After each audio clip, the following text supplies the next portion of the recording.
Okay, we'll give it some time to see all the participants coming in. Also, it's not 12 yet.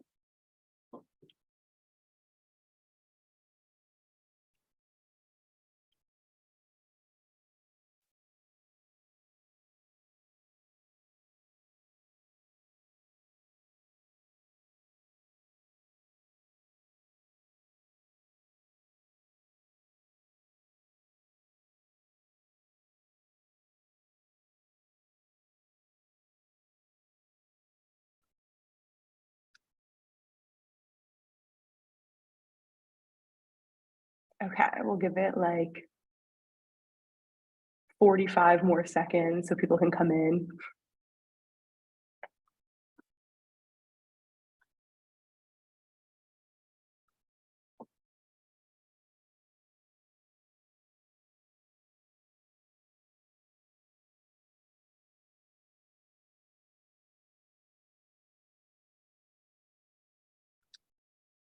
Okay, I think we're just ready to dive in. Okay, so hi everyone. Thank you so much for joining us today. I'm your host, Rebecca Stevens. I'm a research analyst on the data team at the Block, and I'm really excited to moderate today's webinar. Today, we're going to be talking about how we move forward as an industry after the collapse of FTX and just more broadly, the crazy past year we've had, specifically looking at the evolution of exchange, trading, and custody. I'm thrilled to be joined today by our amazing group of panelists who I'll let introduce themselves. We can just go around and you can say your name, title, and where you work, and we can just go in alphabetical order. Okay, I guess I start first. My name is Eugene Cheung. So I'm the head of institutions for Bybit. So I'm running the Bybit institutions business, working with the different clients, also including our institution partners. Before Bybit, I was with CME for almost 9 years, and before joining Bybit, actually with another platform called TradeWeb. Hey everyone, my name is Junde, or you can also call me JD. So I head up the global sales team at Cobo. So Cobo is a licensed provider of custody solutions for digital assets, and we're headquartered in Singapore. My name is Luuk Strijers. I'm Dutch. I'm Chief Commercial Officer at Deribit. Deribit is the world's biggest crypto options platform. We are based in Panama, so am I. And before my role, I started in 2019, and before that, I was with SGX in Singapore. Okay, so as you can tell, we've got an excellent group of speakers today. Also, as we begin, feel free to type any questions you have into the chat because we'll save the last 15 minutes to be a Q&A session from attendees of the panel. So naturally, the collapse of FTX shook the crypto industry. It created a movement for more transparency and highlighted the importance of custody. So now we're here to talk about how we move forward and how exchanges and custodians are working to evolve in this new landscape. We're going to start off by talking about how centralized entities are currently building trust with consumers. So proof of reserves was the hot topic coming out of November as many exchanges moved to prove that they do have the money that clients are depositing on the exchanges. But there's been some pushback between providing liabilities information, and now there's even few firms willing to do those reserves. So what else is there to do or share about your current operations to further transparency and build trust? And additionally, are you making any changes to how you operate due to recent events?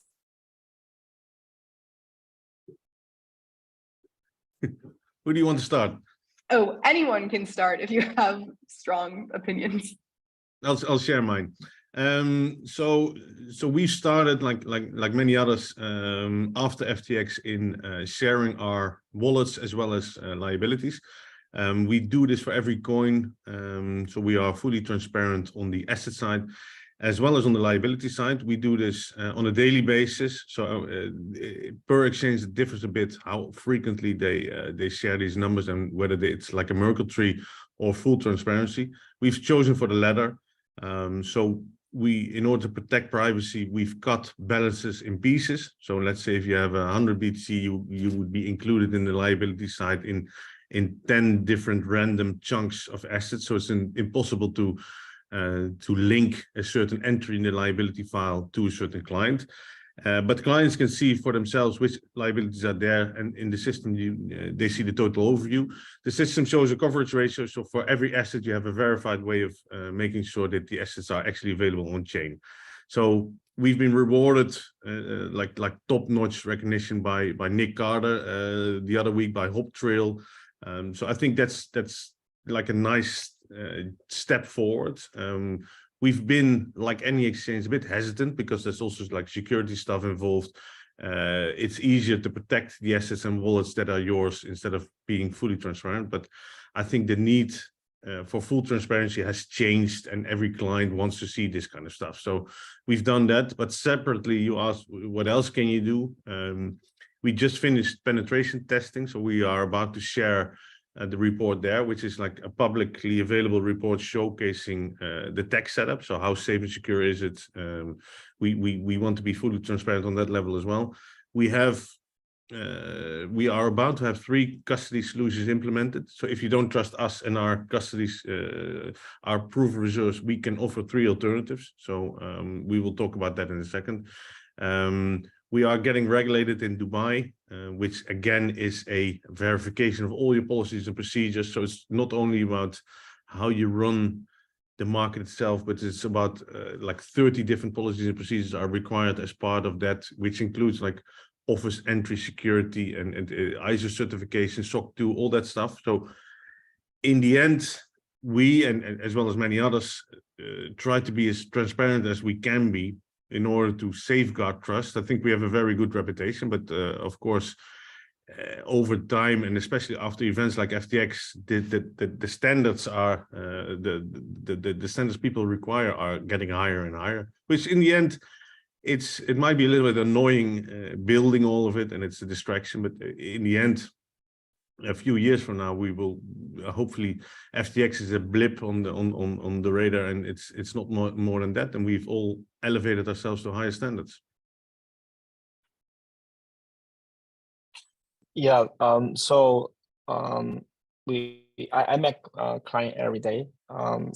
Before the FTX, I've been, when we sit down, and the most client, especially institutional client, the focus points about I want to have a better fees, I want to have a better API, latency, those kind of questions. But these days, after the whole FTX episode, and the first question is definitely is about the POR, about the risk, about the counterparty risk, those kind of questions. So we do something very similar as just Luuk mentioned about, right? We also released the POR. We are integrating with the third-party custodians provider, getting a license in Dubai. So it's something very similar. I guess the thing I want to add is like we also have a client, especially like a lot of like big institutional client, they try to reduce their exposure to one exchanges, right? It's kind of spreading out their capital among few couple big exchanges. So in the way how we can support our clients, we actually try our best to increase their capital efficiency. So we have been building this UTA account, unified trading account, which means like you can cost margin between the spot, between the futures. You can do the portfolio margins between the options and then the perpetual, right? So that the client can put less of capital, but basically still can utilize their the same strategies. Yeah, we also come up with this OTC loan program. It's the same things that try to increase clients' capital efficiency, so that they don't have to put they can reduce the amount they put with us, but they still can do a lot of trading on us. So for us, Cobo, FTX was a huge incident for our industry. But we are on good foundation because we've been securing billions worth of customer assets with 0 security incidents over the past 5 years. We're also licensed, we're also SOC 2 certified, so we are well positioned to react positively to this. So from what we gather from our clients, the funds, what they seek the asset managers, they seek a few things from custodians and exchanges. And 2 of the more important things would be efficiency of capital deployment and also minimal counterparty risk. Actually, back in 2019, we launched Loop, which is an instant settlement network to enable instant and free transactions from within custody to exchanges in our network. So funds can enjoy very efficient capital deployment to exchanges. But in terms of risk management, especially with this episode, we could do more. So since the FTX incident, we've upgraded Loop to Super Loop. So with Loop, transfers were instant and free, but you still had to transfer tokens to pre-fund the exchange before a trade. But with Super Loop, you do not need to pre-fund the exchange. So let me describe simply how this works. So the asset manager would lock some funds, say 100 BTC from within their Cobo MPC multi-party computation wallet. And then we would communicate by API to the partner exchanges, and the exchanges would then provide a 100 BTC mirror or credit line in the asset manager's exchange account. And from then on, the trading experience will be exactly the same as if they had deposited tokens on the exchange to trade. Only upon settlement would we send tokens to the exchange. So how would this reduce the impact of extreme scenarios? So if the exchange goes completely down like FTX, we as the custodian, we would not send the locked collateral over. And secondly, as part of the MPC construct, if the custodian goes down or goes offline, the wallet owner can still recover keys and funds together with our backup third-party key holders like CoinCover, Lumen, and Nimin. So one important thing to note is that in our implementation of the off-exchange settlement network, throughout the entire process, before the point of settlement, funds always remain in custody of the asset manager, even when they are locked. So no single party can misuse the funds. So by reducing counterparty risk with innovative technology, we hope to bring back the trust in the trading volumes. But to be honest, I think this is an industry movement which requires the cooperation of all custodians, funds, regulators, and most importantly, the exchanges to work together. So at Cobo, we are very excited to be also working with Luuk and his forward-looking team at Deribit. And we're also in conversations with the team at Bybit to realize this, what we think it's a paradigm shift in the crypto trading industry.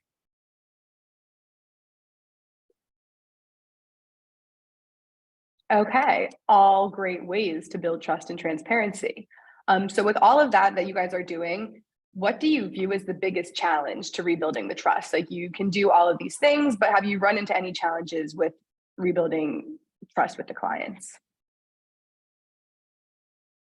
Yeah, let me answer this one. I think in the end, it's not what concerns you most. It's essentially what you do. So we've always been transparent, and as long as you remain transparent and share with clients what is happening, what are you aiming to build, what went wrong in certain occasions or whatever, we are far from perfect. But as long as you don't try to hide, but always remain transparent about the state of the platform and the growth path, I think that's the most important. So I don't really see hurdles at the moment. We've stepped up like 10 times in terms of transparency versus a few years ago. So solutions like Cobo, like the custodial solutions in place, the proof reserves, that kind of stuff.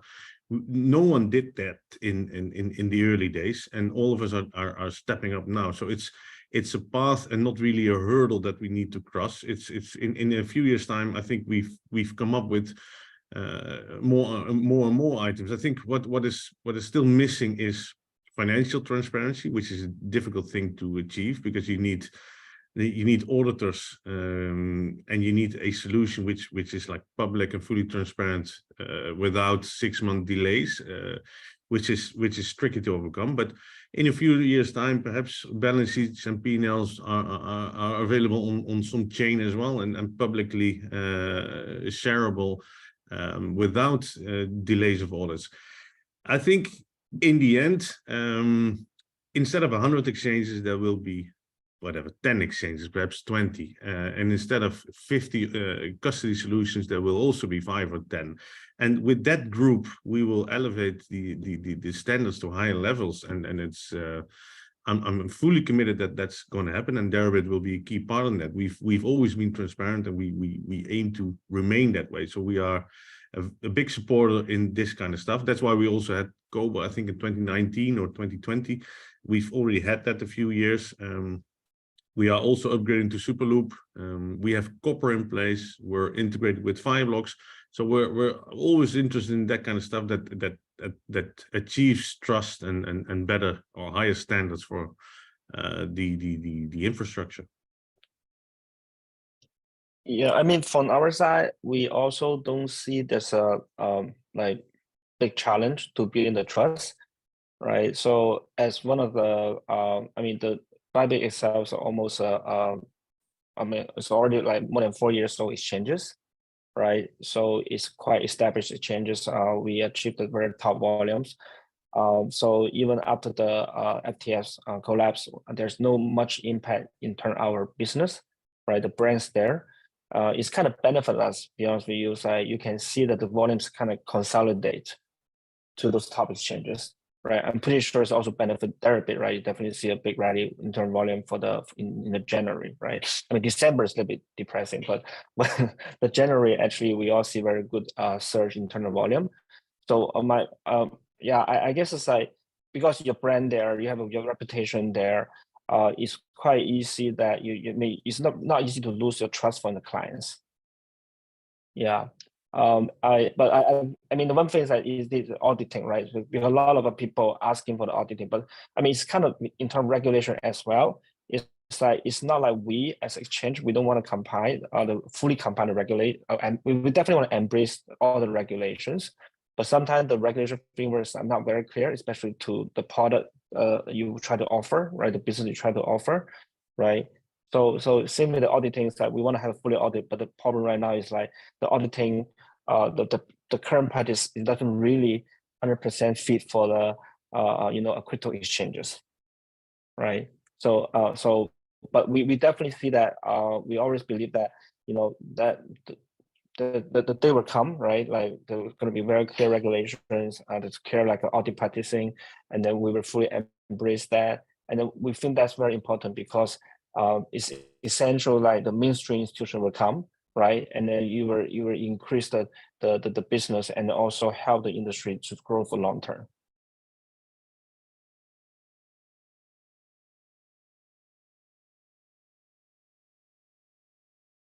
Does anyone want to add anything or all good? Okay, then we can move on to talking more about custody now. So both Trezor and Ledger reported huge increases in sales after 2022 as people started seeing the need to self-custody their crypto assets. But obviously using a custodial solution is often easier than needing to like self-custody your assets. So there's still a need for custodial solutions and people are now looking for the best way to hold their assets. How have you seen demands for customers change since the end of last year in terms of custody? So for us, Luuk, please go ahead. Yeah. Oh yeah, you are the specialist. Okay, cool. So firstly, Ledger and Trezor, they're huge brands in the retail crypto user space. So we specialize more on the enterprise institutional side. So I know Ledger and Trezor had huge sales since the FTX event. We've also definitely had an increase of inbound of global inquiries. But I think the requirements will be quite different because institutional clients, they have different requirements around workflow efficiency, recovery options, off-exchange settlements, and so on. I mean, some workflow efficiency examples, meaning like, okay, let's say if you have millions of dollars or tens of millions, hundreds of million dollars, you have different teams, staking teams, trading teams, payroll team, vendor team, and so on. You can't give your ledger to everyone or private key to everyone to operate. So with custody solutions, you can set specific workflows where specific teams can only do withdraw specific thresholds, specific tokens, and so you're able to operate quite efficiently. Yeah. So that's the difference between I guess the retail facing brands as well as us. Yeah. I think we've seen comparable developments. So the number of people choosing Copper or Cobo or soon Fireblocks has increased. So the level of interest in institutional solutions linked to platforms has grown. So I think those companies are doing well. For us, we're just merely there to facilitate. So our belief is always, if the large clients want a certain solution, who are we to object as long as we trust the solution, so as long as its security is top notch, etc. So that's why we have 3 custodians, and who knows, we might add a few more in due course. For us, the way it works is we lock assets within those custodians. So the first version of custody solutions was, as JD mentioned, clients deposit from the custody solution to the platform in a let's say, off-chain world. The next version would be these assets stay in this off-chain world or on-chain world, and we technically or cryptographically lock assets in those accounts without those assets leaving the account. So in the future, in Copper, in Cobo, in Fireblocks, you can keep your assets without trusting the exchange, and we would only settle the P&L on a daily basis, which of course elevates the level of trust in the overall solution offered, because if you doubt the exchange or the overall solution, it doesn't even have to be exchanges, it can be miners, it can be anything. You can keep the assets with the preferred solution of choice, and still have access to the platform, still be able to trade, and only have the P&L being settled on a daily basis, which, yeah, I think is the perfect solution. That's why we're quite committed in building and marketing this, because we see a lot of demand and a lot of people recognize the potential there. Yeah, so we basically getting the similar feedback or requests from the clients. We definitely see that it's going to be a requirement, especially for institutions. So especially and also for like people, you know, basically manage a hedge fund or CTA or asset management firms. It's quite clear that they probably cannot onboard exchanges in the future if you know you're not able to offer a third-party custodian as a service. So we are also proactively working with several major vendors try to integrate with their third-party custodian service. And I mentioned before, it's like we also have in mind like we want to make sure try to make sure that there's enough capital efficiency, and also make sure that at the same time have everything's under the best risk management standard. Yeah, I think it could be interesting too in the future development. What I see, especially you come from a traditional financial world, right? Because in the traditional financial world, actually the exchange and the custodians are already separate, right? And then actually, I mean, the good thing right now in the exchange, like OCC or those kind of provider in the traditional financial world, eventually you even can offer some kind of a cost margin between the exchanges, right? Even you kind of you have your separate custodians, basically link up with the different exchanges, right? That can another development in the future. Definitely not right now, I can see, but I can see there's a direction, right? Once we have this, and some people come out with solutions, basically say, okay, if you're connecting with two exchanges, and then you're holding the all asset in the one place, I can offer you, further kind of like a capital credit, right? So I also see that that's going to go for the business in long term.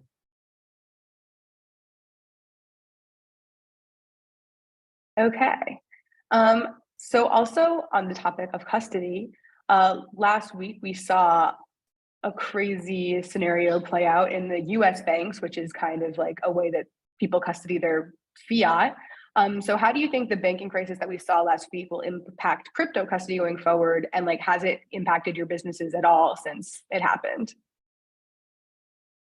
So we help customers be in control of the assets by enforcing a couple of important principles.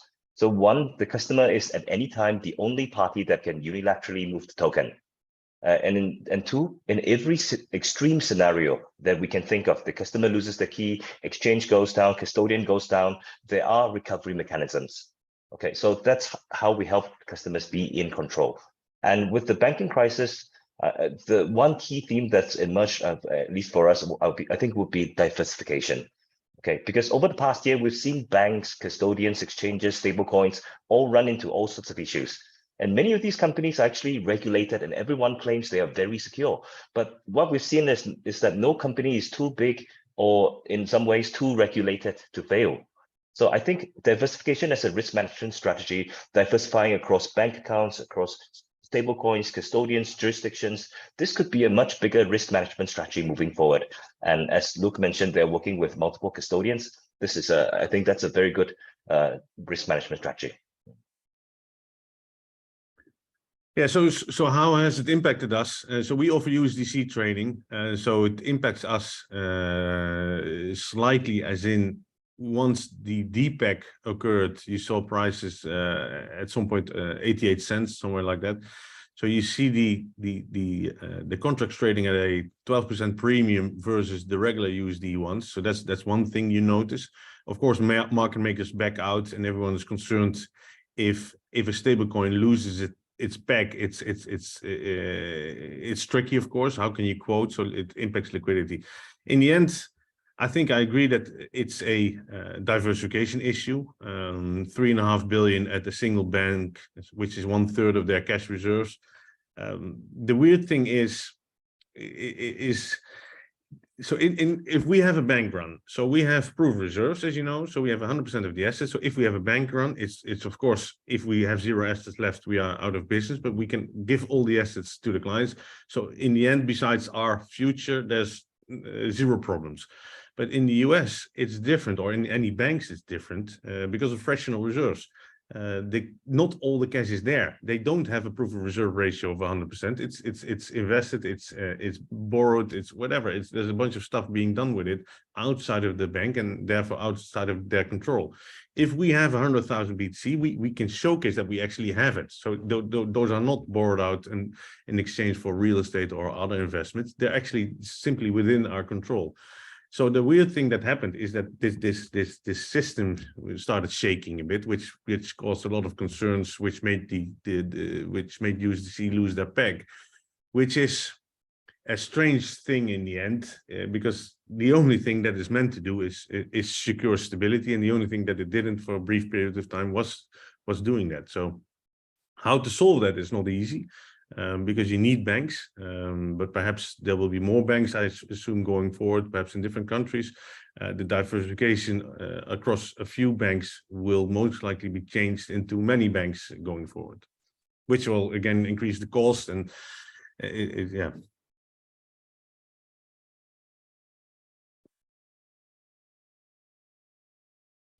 Yeah, I mean, from our side, the thing I want to add is more about, yeah, this is more like a banking crisis, right?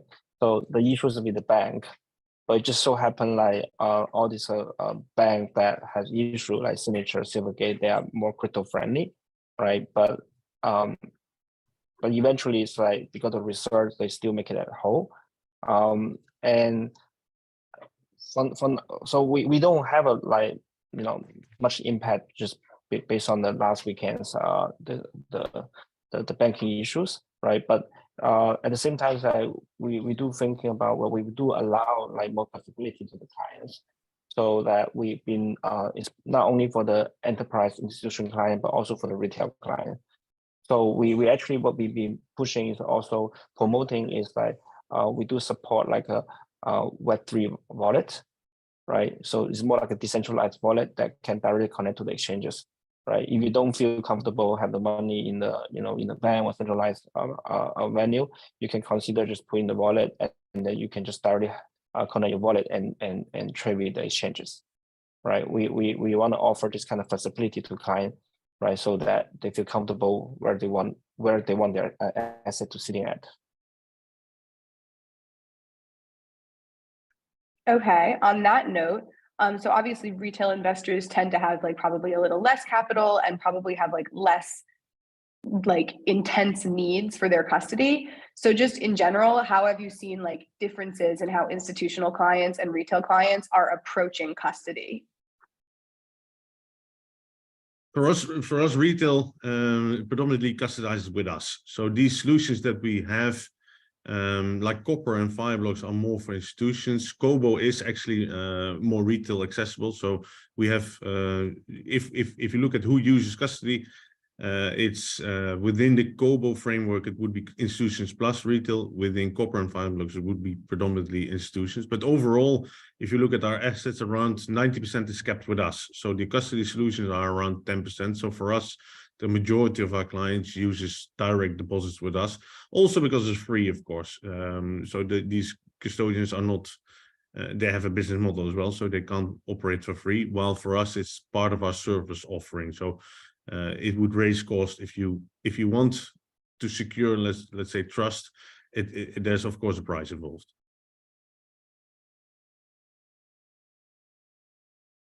Yeah, on our side, basically the institutional clients, they would just have more requirements around workflow, efficiency, recovery, and off-exchange settlement solutions. Yeah, so I feel like, I mean, most clients, like retail clients, actually most of clients still having their assets directly with us. But as I mentioned earlier, institutions has been loud and clear that they want exchanges to offer custodians, third-party custodian service for them in the near futures. You don't really hear that a lot. You know, like directly say, but you have retail come to you say, I want to use a like custodian service, right? But I think like from the retail business, we all think about is like how can help the retail have an easy access, you know, to the crypto assets. That's what we always think about, right? So we look at like we offer different kind of decentralized wallet or some tools so that they can more easy for them to convert their fiat into the crypto and then use the crypto to basically enjoy different kind of a product or different kind of service, right? It's not only for the crypto, but also NFT, and you can do the staking, right? So number of things. I think from the retail side, is still more about like how they can benefit from the crypto, from the DRT technologies. Got it. Okay. And also, as we're at like 12:30 right now, just a reminder, you can send in questions for the Q&A at the end because we've got no questions so far. But I know that some people have some burning questions. I can just feel it. Okay. So now just like moving on to talking about maybe how things are going to change due to regulations. There's a lot of regulatory eyes on crypto now, like more than ever. And you can't always predict what's going to happen. And I'm sure a lot of these things maybe overlap with things you've already mentioned, but is there anything that you're doing to proactively be like what some might deem as more compliant in order to like prevent being in violation of any compliance that comes out as a result of FTX or anything from last year? Yeah, so we are getting regulated in Dubai. We started this process well before FTX, so it's not FTX driven. At some point, you become more mature. Your clients are expecting more and more. So we took the decision. We compared a bunch of different regions. And in the end, as a derivatives exchange, not all regions cover derivatives regulations. So it's not, you can't just go anywhere you like. There's a subset of countries and jurisdictions that are suitable. And we chose Dubai, and I think it's a great choice because there's more of us going there, like Bybit. So it's going to be, or at least that's what I expect, a crypto hub going forward. And what it brings is VARA, the regulator in Dubai, has looked at, it's a new regulator, so it's a new regulatory framework, which is intended to be a best-in-class solution. So they looked at UK regulation, Asia regulation, European stuff, and they've created a bit of a blend, which is best in class in all these different pillars, which are part of the regulatory framework. So it's not only about trading, it's also about the health of the exchange. It's about the security of the exchange, the ops, the tech, the people, how do you vet new staff? All of that stuff is required to be written down in the policy, and besides just writing it down, they make sure it needs to be audited. So you need to do what you say you are doing, which of course in the end will raise the overall standards of any platform. So I think it's a good thing. It requires more staff, it requires more scrutiny, so it will change our operating model, but you will get like ISO certification, SOC 2 standards, you get higher or different KYC standards, and in the end, that results in a higher quality platform. I truly believe in that. So yes, we're quite proud of what we're doing, and this is the start. So Dubai will be our hub, but we will get more licenses going forward. So most likely we'll get like a European MiCA broker license, and who knows, other parts in the world where we would onboard clients in a certain region under the regional framework, and then the flow is executed in Dubai. So our model is a bit like a hub and spoke model, where the core is Dubai, and then regulated broker entities across the world. Yeah, completely agree with Luuk. So for Bybit, we also moved our headquarters to Dubai. We actually already announced, like even before the FTX, that that's our intention. We have a IPA, and then now it's working on with the regulators proactively regarding getting the license that can fit our needs in Dubai. And we also try to get license from other jurisdictions. The interesting one, in additional to Dubai, would be Hong Kong, because this is Hong Kong is a financial center, and then they recently came out basically say that they would grant this the virtual assets license for the exchanges, and they've been telling the industry that they actually allow retail clients, right? Because license in Singapore is being very clear that they don't allow retail, right? Well, you have to be a credit investors, and also lay down the whole roadmap is like, you want to get a license, you need to basically start operation, file in before like June 1st, and then like to basically lay down like every single detail, like what you need to what kind of requirement you need to meet, right? And then the regulator has been really approachable to in terms for the understand, what are they thinking, right? They also have quite amount of consultations with the industry's participant to understand, like, what's the concern, before they really put the rules and all the regulations, in a like a go for the final stage. So that'll be another jurisdiction that we also spend a lot of time, resource, try to explore the possibility there. For Cobo, we approach compliance with both licensing and technology. So on the licensing front, we are already licensed in 5 jurisdictions across Asia, Europe, Dubai, and the US. We're also involved in discussions with regulators in different regions as they seek to come up with crypto custodian licenses. And on the technology front, we position ourselves as a custody technology provider. So we design our solutions thinking of how the funds could be safe and in control in every possible extreme scenario that could happen to any company involved in the workflows. So by ensuring the full custody for our customers and the safety of funds.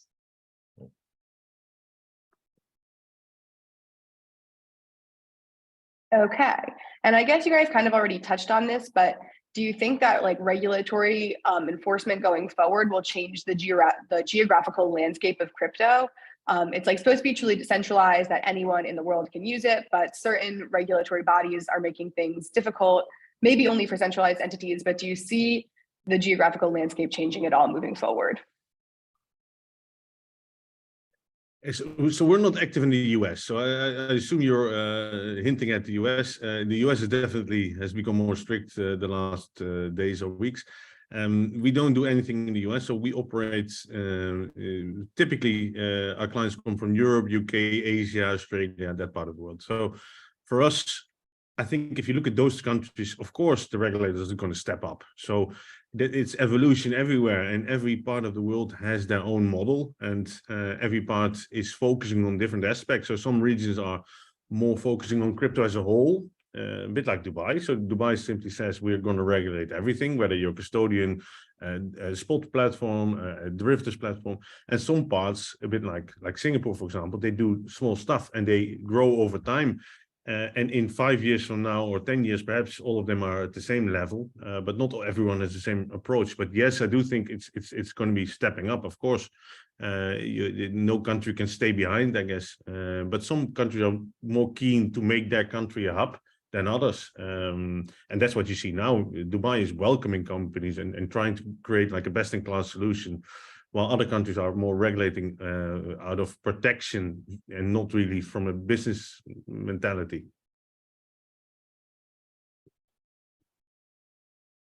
Yeah, I'll add to that as well. And since Cobo is headquartered in Singapore and we're also licensed in Singapore and Hong Kong, so I will talk about these two. So I think with the theme of diversification, Singapore and Hong Kong are also quite well known for robust financial governance. So I think this is an opportunity that these two regions can attract more funds and startups to operate in the region. And regulated businesses like banks and custodians from Asia Pacific can also be an interesting option for global companies to diversify and work with. Yeah, I mean, there's not much to add. I mean, because JD and Luuk has already kind of covered, you know, what I want to say. But I mean, we as a global exchanges, right? We do have our business in a different region. I mean, except US. But we of course, if the regulatory environment is more friendly to us, we definitely, you know, want to put more resources, right? Want to expand our business more, you know, aggressively. I guess that's as a global exchanges, you know, that's always our strategies. Okay, good answers, as always. So now I think we're going to go on to the last question before we get into the Q&A. So as FTX collapsed, it really like spurred a movement for decentralized exchanges, especially just in November, because they were transparent by nature. Like there was no need to do proof of reserves, everything was on chain. What reasons do users have to now utilize centralized exchanges over decentralized exchanges, and how are you communicating that to clients?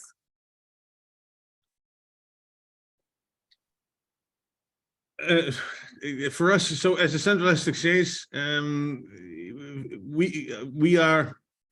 So I think we're highly committed to remaining centralized. So we have zero efforts in establishing decentralized subsidiaries or whatever new efforts, because in our case, because of a few reasons. One is speed, so latency. You need a protocol that's fast enough to focus on options. So if the market moves, you need to process thousands of price changes at the same time, which frankly, I don't think any protocol really is able to do at the moment.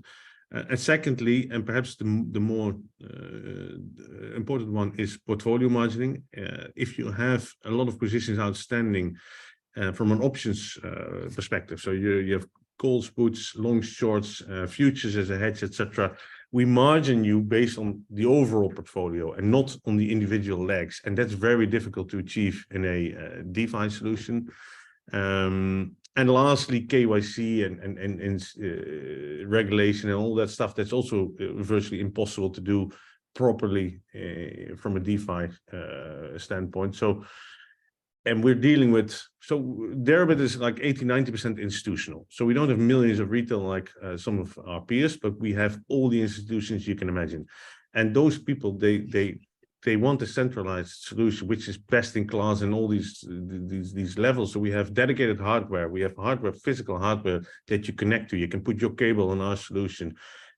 We have, or we're getting regulated. We have people that you can talk to, and that's what we think is important in long-term growth. So I'm not saying DeFi is doomed to fail. The opposite actually, but DeFi from an options perspective, I think is tricky. Yeah, I mean, for us, we are actually 50-50, right? We are about 50 retail, 50% volume coming from the institutions. So it's the same time, like we do have like a DeFi solution for the client as well, right? It's kind of connected to our Web3 wallet, right? So we just want to make sure like we can provide the service or product that client wants, right? But there's a difference between a DEX and a CEX, right? From the product angle, from the customer support angle, from the KYC angle, right?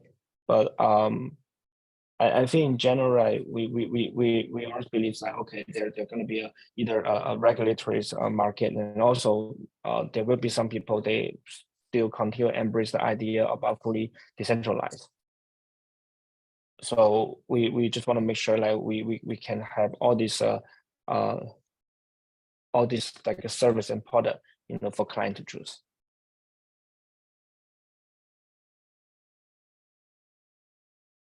Cool. Okay, so thank you for answering all my questions. We will now move on to questions from the attendees. I'm just going to answer the one in the Q&A panel first because it's the only one in there, and then I can answer the ones in the chat. But you guys kind of already talked about it a little. Your companies are registered in foreign jurisdictions. New SEC guidance states clearly that qualified custodians must be registered in the US. What US solutions do you have? Zero. We don't accept US solutions at all. So we have zero, and we have zero ambitions. So nothing on our side. Yeah, in the US, here, right? Yeah, okay. We hope we're a little bit more than zero. So in the US, we're primarily positioned as a tech provider. So we'd be primarily pushing our MPC technology solution where it's co-managed custody. That's one thing. On the other hand, we could be recognized as a regulated overseas custodian. So that's another way we could work around it. And the other thing is that with Superloop, this potentially solves the problem of trading funds needing to trade on exchanges, but they're not able to hold funds on exchanges because exchanges may not be deemed qualified custodians. So Superloop may be a technology solution to solve these issues. Okay, next question. How do you deal with the fact that crypto markets, exchanges, transactions are all 24/7, 365 days, like nonstop? And stablecoin custodians and fiat banking partners are like 8 to 5, or 8 hours a day, 5 days a week, and typically only open 20% of the trading time in a typical year. Yeah, it's a great question. Okay. So for us, we manage in and outflow. So deposits and withdrawals are key, and the limitations of the banking system are relevant in that case that we look at custody from a hot, warm, and cold perspective. So hot is connected to the platform, is available real time. Warm is easily available, and cold, cold is like going to a bank vault. So when FTX happened, out of precaution to make sure that we aren't hit by banking hour limitations, we make sure that our warm wallet is topped up and higher than usual. So should there be bigger outflows because of the panic and everyone on Twitter was shouting, remove all your assets as fast as possible, we took the precaution of having more readily available assets should we need them. In the end, it was not needed, so we moved them back. But that's it can be nasty indeed, operating 24/7 while some of your parties are not.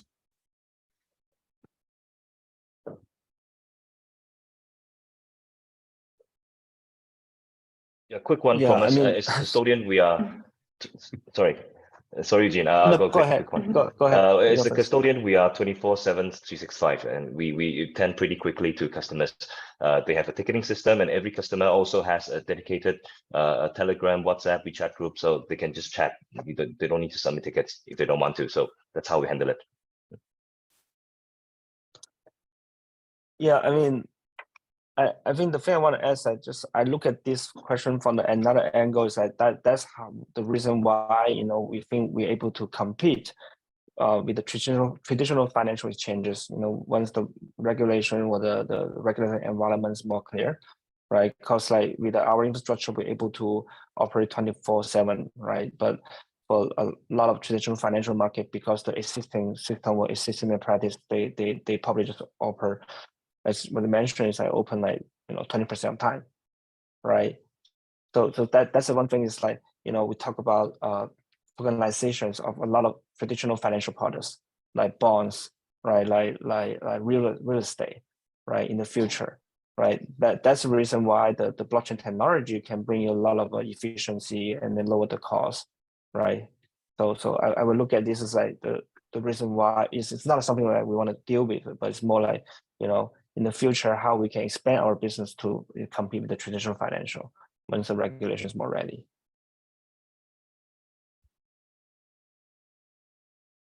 Nice. Okay.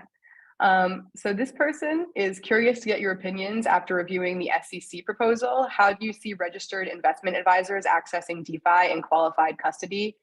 If qualified custody is added into the equation, also given their proposal, it appears they are also targeting effectively managing pre-funding on exchanges or over the counter, as they also considered pre-funding problematic given credit and counterparty risk. Kind of a mouthful. Also US related, so if you're not interested in the US, feel free to not answer. For us, I think the answer is pretty similar to what we said previously. We position primarily as a tech provider in the US. Okay, that's one angle. The other angle is that we could also be overseas regulated, and also with the off-exchange settlement, you don't need to pre-fund. So, and again, it's a technology angle, so that's what we're going with. But of course, we do also have a entity in the US. We do have a basic license, and over time, when the climate is right, we will seek to do more.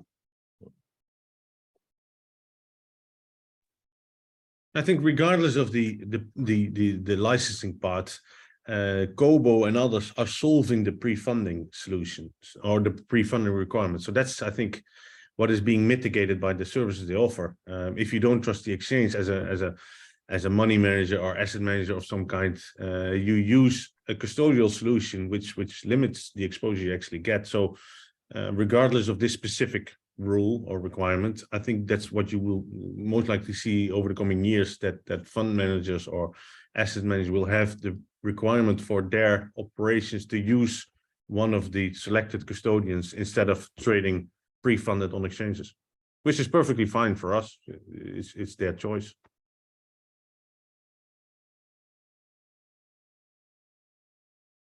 Cool. Next question. If I was a big fund trading on multiple exchanges in order to secure best execution and was with one of the custodian solutions, can you explain how potentially pre-funding those exchanges would work, or would I be limited to the exchange of choice by the custodian? And they're talking about spot crypto as opposed to derivatives, but if that matters. So from what we know of the other solutions, the other off-exchange solutions out there, I think different custodians have slightly different implementations of the off-exchange settlement in terms of how they lock collateral or how they do settlement. For us, the entire process is MPC driven. There is no omnibus in between. The tokens are always in your wallet, in your control until the moment you have to send it over. That's it. So, and the other thing is, to be honest, I don't think you'll be limited by choice by the custodian, because I think firstly, like I mentioned, this is an industry movement. There are a few forward-looking exchanges that are already embarking on this, starting to do this. And I do see in the longer run that none of these exchanges will be exclusive with any custodian. So it's just that maybe custodian A will have these exchanges first, custodian B will have the other exchanges first. 6 months later, everyone will have the same exchanges. So it's more of a consideration of how much do you believe, how much do you think that technology, how they're solving the problem in the technical way, it's suitable for your company structure, your workflow, and also how much of the cost structure, where they are licensed, all this, how much it fits your organization. I think these are other considerations, because I think in terms of exchanges, it would not be too exclusive. And also, I think it's also good to diversify across different custodians.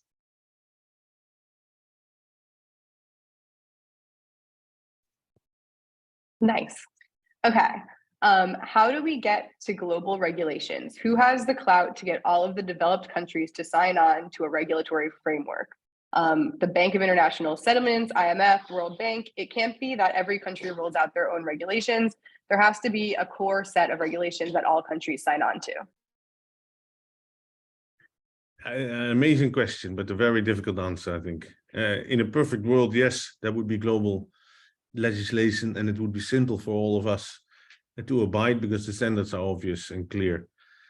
In reality, I don't think any of those names would have the global clout to actually get it done. I think perhaps one exception, the FATF, the Financial Action Task Force, from a KYC AML perspective, they do have quite good reach. So I think their requirements are implemented globally. So perhaps over time, the reach might change. But if you look at, like, let's say, full set of regulations for one body to implement all of it, I think we're far from there. But the AML KYC stuff, those standards, I think also have higher priority globally. They can be imposed by certain bodies, but I think the Financial Action Task Force would be a good start.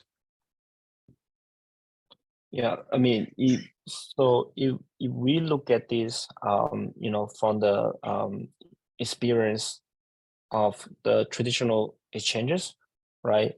You know, like US CFTC, Singapore MAS, or Hong Kong SFC. So always let's say the CFTC will have their own rules or regulations, right? But at the same time, they also will do this remote recognitions license. So which means that if let's say I think CFTC also called non-action letters. So it's like, okay, you also have your license, let's say from Hong Kong, but they were kind of like remote recognize the Hong Kong's framework, so that as an exchange, you once you receive the recognitions, you're still able to solicit with the client from US. I mean, something like that. Basically, it's like kind of remote recognition, but of course not right now, but maybe in the future. I mean, we just talk about like from the exchange license perspective. So that's we've been actually seeing, you know, in the traditional financial industry. I'd just like to jump in to address the previous question. I may have misunderstood the previous question on getting the best execution. So you can unlock collateral from one exchange and then block the collateral for another exchange to get the mirror and credit line on the other exchange. Locking collateral is not an on-chain transaction, so it's very efficient.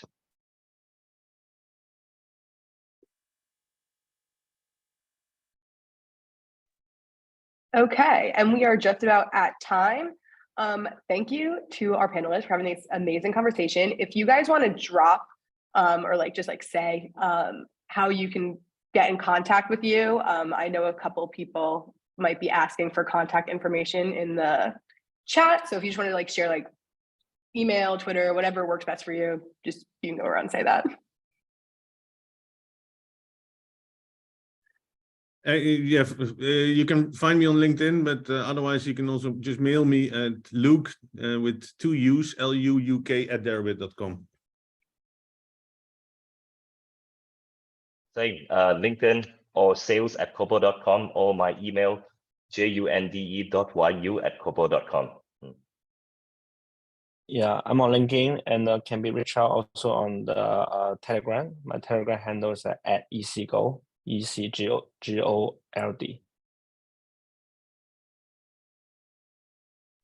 Okay, so again, thank you everyone for coming.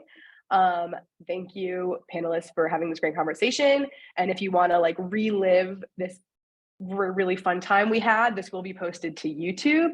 But if there's nothing else to add, have a great rest of your day. Thank you. Thank you. Thank you, everyone. Thank you. Bye-bye.